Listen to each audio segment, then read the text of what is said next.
Hey class, we are on to chapter 6, which is connected to behavioralism. And I'm going to encourage you to go on to the Google Slides to check out some of those, as I'm not going to be covering everything that's on the slides in this lecture. So when we talk about behavioralism, we're going to be talking about two different types of learning, and actually they're called conditioning. Conditioning is basically a learned association, which we can also call associative learning. When you have an association, you're connecting and relating two different things. So when we talk about these two different types of learning, or these two different types of conditioning, the first one is going to be classical conditioning. Classical conditioning, remember classical music. Classical music happened a long time ago. Classical conditioning is going to be conditioning or associative learning that happens before the behavior. The second type of conditioning we're going to talk about is operant conditioning. So it's going to be a learned association, and think about an operation. An operation happens after something bad or something concerning is happening. And so it's the after, the conditioning that happens after. And so the condition part is going to happen after the behavior, whereas classical conditioning, the learned stuff is going to happen before the behavior. All right, we're going to wrap up when we talk about behavioralism, connecting back to Bandura. And so Bandura, after behavioralism, people started to realize we don't need to be conditioned to behave differently. We can simply observe someone getting punished or reinforced, or see things happening and then follow them or model them. So that's this idea of observational learning. So again, these two different types of conditioning, classical, so you're learning about the association that happens before. So I could be anxious and really nervous when I go to a doctor's office, and that's because of having an association with shots. And so I get nervous and feel anxious. And again, I'm connecting that learned association with shots. That's part of classical conditioning, which we're going to dig into first. Operant conditioning is I perform well, I have a great behavior, and then I get rewarded. So I swim really fast, I win a medal. Again, operant is the after, classical is the before. So when we talk about these things, again, we're going to learn about these two different types of conditioning, classical conditioning and operant conditioning. So again, just kind of going through some of these differences between the two. So we're going to focus on classical conditioning. Classical conditioning, oftentimes you already have a learned association or you have an automatic response. And so if you flash a bright light, I automatically respond and I blink. So that would be an association I already have. When we see fire, we have our autonomic system go off and be in that fight or flight mode. If I hear something really, really loud, so an explosion, I'm going to cover my ears. If I drink too much alcohol, I'm going to vomit. Again, these things are kind of, some of them happen automatically, and they're associations we already have. So classical conditioning plays on, you already have a stimulus that's going to evoke a behavior. And so now we're going to condition you or teach you or learn something before that that's going to happen. So if a preceding event is repeatedly paired, I can learn this new association to that, and we call that classical conditioning. So if I see smoke, I don't need to see fire. I just see smoke and I automatically get into fight or flight mode.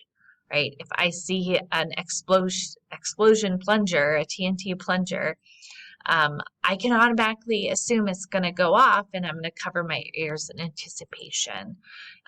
If I had a really bad experience of drinking too much tequila, sometimes I could just smell it and vomit. Again, these are all, I have something preceding it, and I've totally skipped out on the tequila, but just the smell of it made my body react. Again, that would be classical conditioning. So classical conditioning started with Pavlov. So you might have heard the term Pavlovian learning. And so Pavlov trained his dogs, and classical conditioning happens all around us. If you see your pet anticipating a behavior, or you're going to feed it, or you're going to walk it, you've classically conditioned them. So if my fish, when I turn on the tank, I turn on the light for the fish tank, they might swim up to the front, not because of the stimulus of the light, but the stimulus of the light came before the food, and they know the light means food. All right, so we've kind of skipped the step, and they're already anticipating the food. That's classical conditioning. All right, so Pavlov used dogs, and when he had a bell with a specific tone, he realized that repeatedly pairing that with the bell and the food, the bell and the food, the bell and the food, eventually the dogs learn to associate this bell rings, I'm getting food, and they're salivating at the sound of the bell. Again, anticipating that connection, that's a learned association with the food. So when we talk about classical conditioning, we are going to have a number of different terminologies that's used. All right, so conditioned is learned. All right, you're going to see the R at each one of these. The R at each one of these is a response. First I'm going to have an unconditioned response, that's the UR, because it hasn't been conditioned yet. It's just a response to a stimulus I already have. I then pair the response and stimulus I've already have to something new. So it could be neutral, could be something random, totally unrelated. And I'm going to repeatedly pair those two things. Once I've learned that association, I then can be presented with that conditioned stimulus, and then I'll react. All right, so let's take this with Pavlov's dogs. So meat or dog food. The dog's going to salivate every time he sees the meat or the dog food. Dog's going to salivate. Dog's going to salivate. Already have that conditioned. Already have that response. So it's not being conditioned. It's something I already know. It's already a learned association. I then have the process of immediately before I feed the dog hears footsteps and then gets the meat. The dog hears footsteps. So again, this stimulus could be anything. It could be a bell. It could be footsteps. It could be turning on a light. It could be clapping. Any of these things I'm going to do right before I present the food. And then eventually the dog's going to learn footsteps, all right? So that once neutral stimulus is now going to cause salivation, all right? So that's classical conditioning. Again, everything is happening before that behavior. So classical music, everything's happening before that behavior. So again, this is just some of the terminology that you can review. Again, the R is always going to be the same response. It's just going to be a matter of connected to once it's learned where you can take out the food, right? And I just hear the footsteps or hear the footsteps, hear the bell, hear the clapping, recognize the light, I respond, okay? So that's classical conditioning. Classical conditioning is used a lot within product ads. So a commercial is going to have you learn to associate a product with something you already enjoy, right? So I like to use the example of the Coca-Cola polar bears, such sweet little family, cute commercials, warm and fuzzy feelings. They're passing that, your love of the polar bears and the holidays, and they're pairing that with Coke. So then you feel, warm and fuzzy, you see Coke, you want to, again, have that warm and fuzzy feeling. All right, so that's this idea of classical conditioning. It's used a lot in advertising. Some quick rules for classical conditioning. One thing is you need what you want to condition, so that condition response, something I'm learning, a new association, it needs to precede the unconditioned stimulus. All right, so if I already feel all hot and bothered when I kiss my partner, that's already it's already association I have. All right. I'm now going to pair something beforehand. And this can happen too. Think about it in cases of if someone has onion breath or garlic breath or smoker's breath or specific cologne or fragrance or perfume. Again, you're going to smell those things before you kiss. All right. And so then it could be that smell already invokes that feeling of passion, even without one's partner. That's classical conditioning. You've learned to associate the smell with that individual. That individual, again, you've already got that connection. Some things that can happen though. So let's say I go ahead and learn that. I learn the association. Let's say my partner has garlic breath, garlic breath, garlic breath, garlic breath. Now when I smell garlic breath, I get all hot and bothered. Well, the relationship doesn't quite work out. We break up. Am I going to be tormented forever anytime I smell garlic and have that garlicky breath smell? Am I going to be tortured with this? No, I'm not. So the nice thing about this is if you lose those pairings, you can unlearn those things. All right. But it can also be the case, so we call that extinction. It can also be the case, let's say I reunite with that person with garlic breath, I can learn it again. And so we call that spontaneous recovery. All right, so I've also got a slide on that, for example. So let's say you're shy in school and you didn't really have a great high school experience, and then years go by and then you come back to your reunion and then you feel awkward. You feel like you're right back to where you were, how you were feeling in high school again. You have that learned association about those same people kind of evoking those same feelings.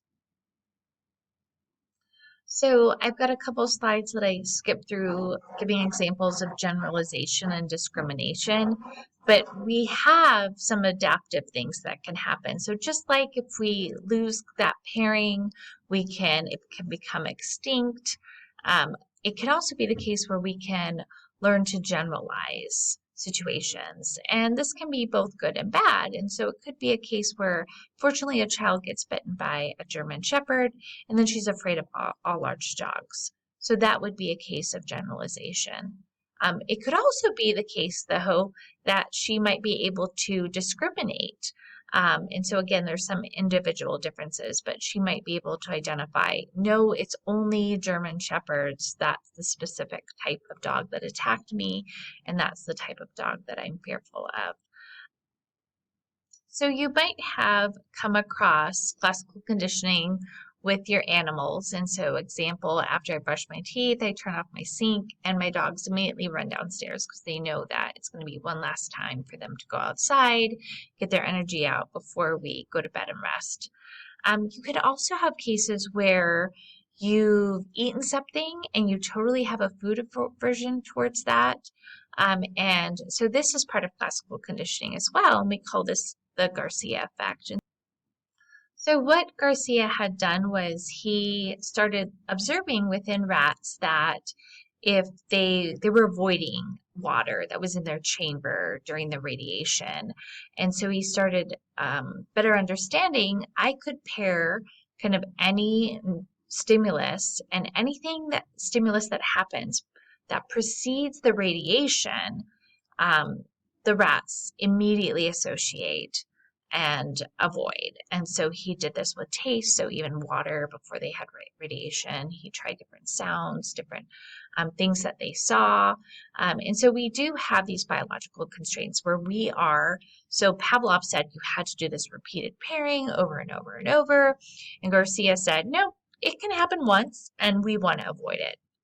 So again, we do have some cases where it's a protective mechanism. So again, to connect with the idea of classical conditioning. So again, the taste, the sound, the sight, any of those were once neutral stimuli, and then they got paired right before the radiation. And the radiation was what caused the nausea in those rats, but then they learned to avoid those things that were preceding it. And so that is basically why we sometimes have food aversion or taste aversion. Right, so again, kind of reviewing, this is the setup that you see in classical conditioning. So we have a drug, our drug makes us vomit, then we could have any type of unfamiliar food or an unfamiliar drink, and then again, that happened right before the drug, and then now I want to avoid that food. It's learned in some therapies. So there are some substance abuse therapies where we are able to offer drugs so that if an individual consumes alcohol or partakes in that drug, the drug that they were given reacts with the alcohol, and then they become violently ill. And so this can sometimes be used in drug treatment as well. We also see that sometimes we can have emotions that are learned that have been classically conditioned. So the case of a dog attack, or a case of being fearful of the dentist or the doctor.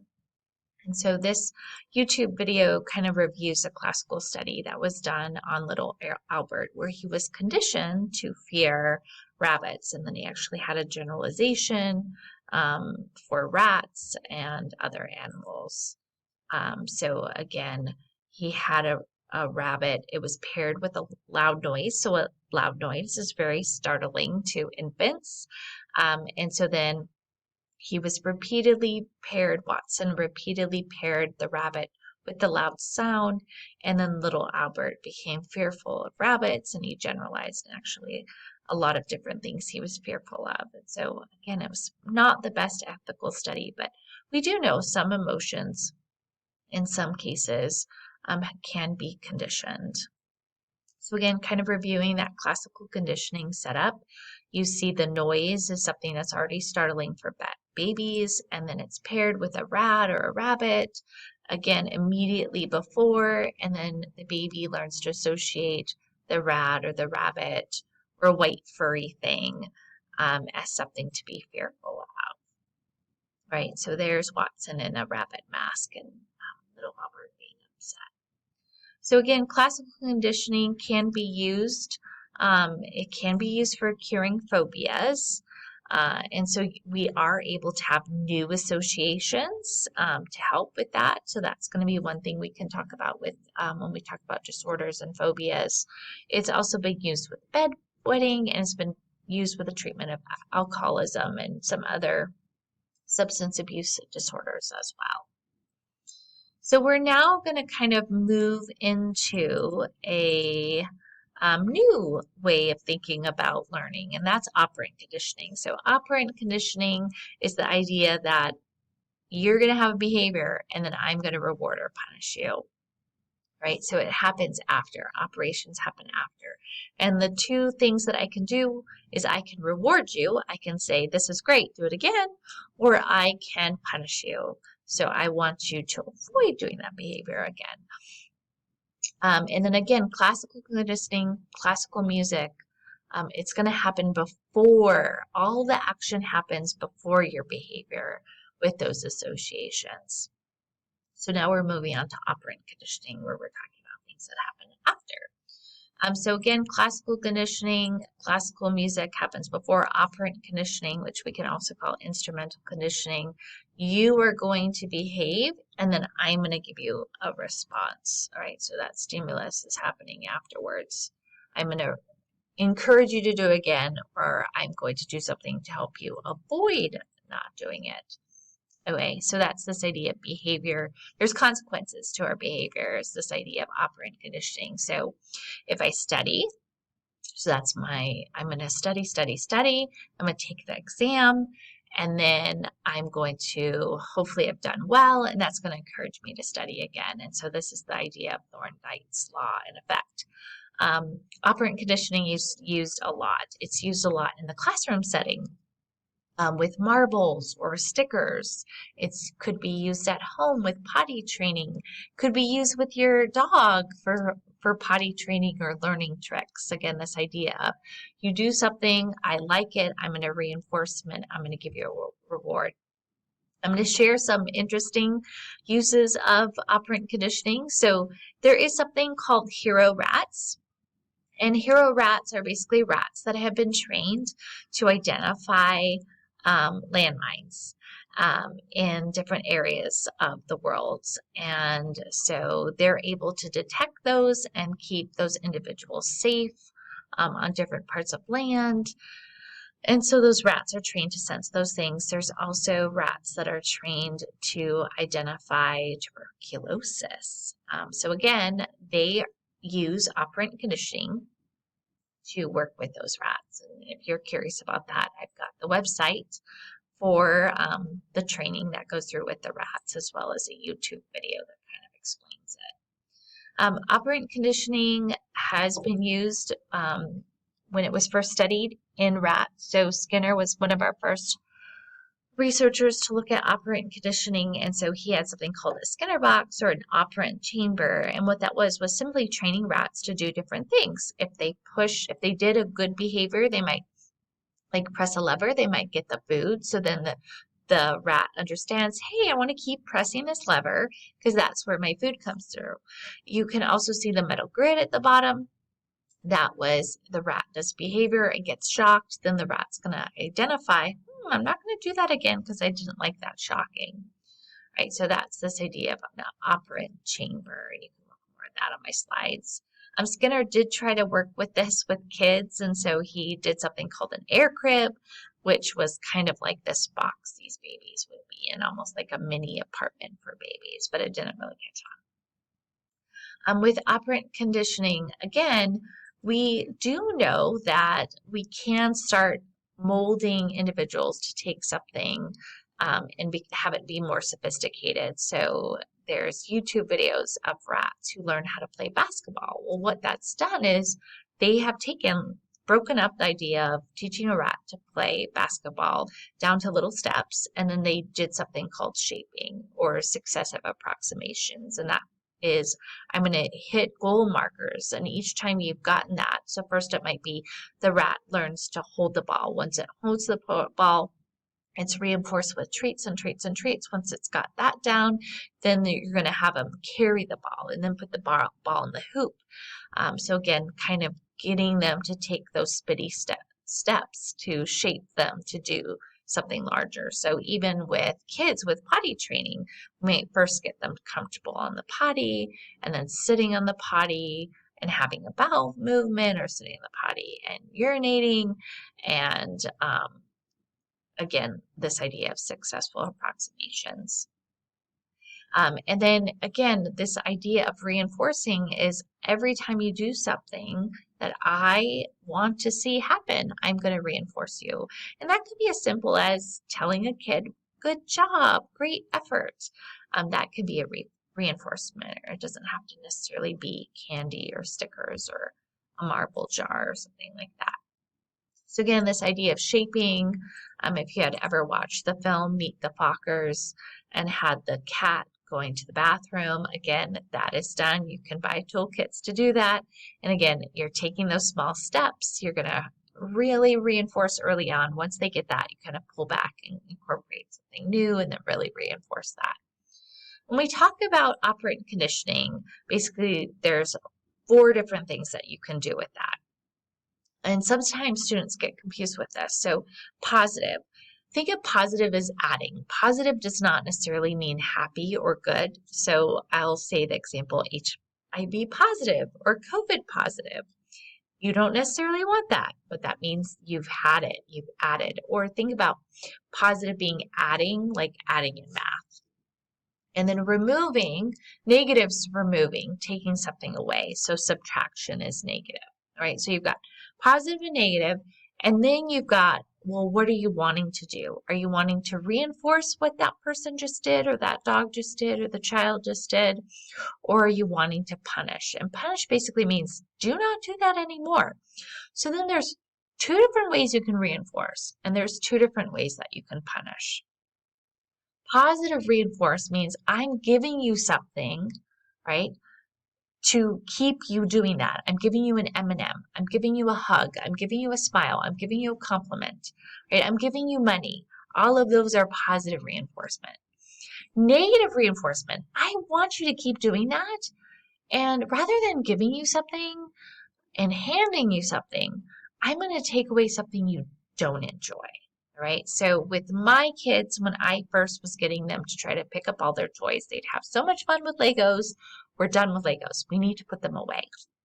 I need to reinforce you putting those Legos away. So what I do is I see you putting away those Legos, and then I say, positive reinforcement. That's such a good job. Thank you so much for picking up. It's not much fun to have Legos on the floor. Mommy or daddy or someone could step on them. Since you did that, Mommy's going to help you. I'm going to finish putting away these Legos, okay? Great job.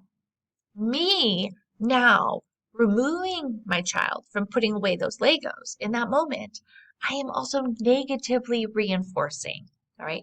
Or it could be, hey, you did so good on your exam. You don't have to load the dishes. So again, kid might want not like that chore. Did great on the exam. I'm going to take that away from you. I'm going to do that for you. You did such a good job. And that's negative reinforcement. Now, let's say you do something that I don't like.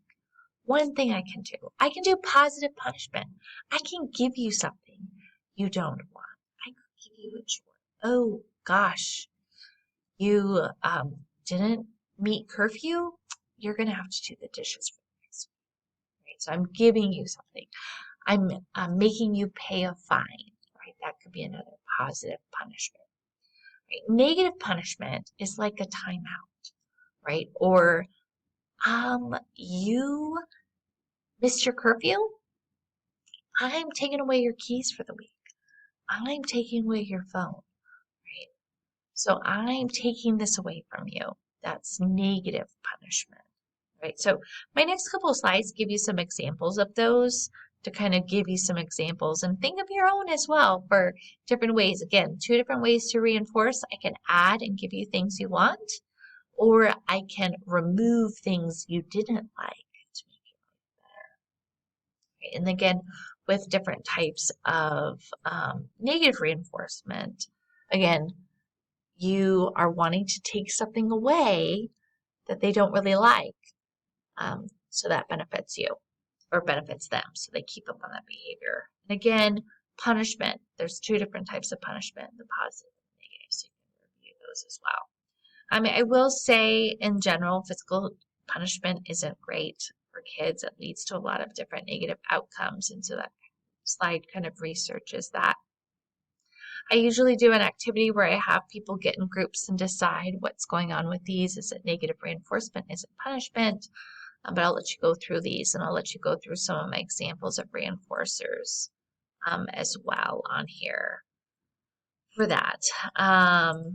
Again, there are cases where, depending on how you're looking at things, you could see it as a positive punishment or negative reinforcement or negative punishment. So in this example, I'm taking some aspirin for a headache. Well, that is, it could turn out badly. I could have a reaction to the medication. So that would be a positive punishment. So that means it would probably make it that I wouldn't want to take the aspirin again because I had an allergic reaction. I could also take the medication and my headache could go away. That's a negative reinforcer because it took away what I didn't like. I didn't like my headache and it took it away. Yay! It's a negative reinforcement. It could also be a negative punishment in that I could lose. Maybe I was getting attention from my spouse, and now I don't have that because I'm not complaining about my headaches anymore. Again, depending on outcomes, you can see a number of different outcomes between these, so that gives you some examples. When we talk about operant conditioning, it is also the case there's different schedules of reinforcement. I'm not going to test you specifics on that, but interesting things to know. Lots of applications with operant conditioning, again, in the workplace with bonuses or anytime you're getting rewarded or you're getting punished for doing different things at work or at home. That is operant conditioning. So you can kind of think of some examples of those. So again, our last closing piece was with Bandura, with operant conditioning. So Bandura said, hey, I don't need to be punished or rewarded myself. I can just observe someone do something and learn. So Bandura did a number of different studies, again, kids in their observational learning. And one of his primary props was a Bobo doll, this punching bag that was used. You can watch that classic footage of that. Clicking on that for my slides. So again, he started connecting. We have different pieces of cognition in us with our behaviors and then what we're thinking and feeling and emotions inside and our environment. So we learned about Ventura earlier when we learned about reciprocal determinism. So he is one to kind of look at. It's more advanced than just behavior and us, behavioral individual. And we do see some of this carry on when we look at the idea of modeling behaviors and things kids can pick up can be negative, but they can also be positive. So again, this idea of modeling violence or modeling pro-social behaviors. And we do know that there's other factors in learning. And so some of the things we know is you could try to reward and punish someone as much as possible. Well, we'll talk about this more with motivation, but internal motivation is a really big connector and predictor of behavior. And so we'll talk more about that with motivation. It is also the case that mindsets can really and attitudes can really impact us, and of course cultural values. And then again, connecting back to the brain chapter, we know when we do things that a reward system, part of that circuitry is with dopamine. And so that can really influence our behavior as well. These last couple slides just kind of review some of the big terms for this chapter. Thanks for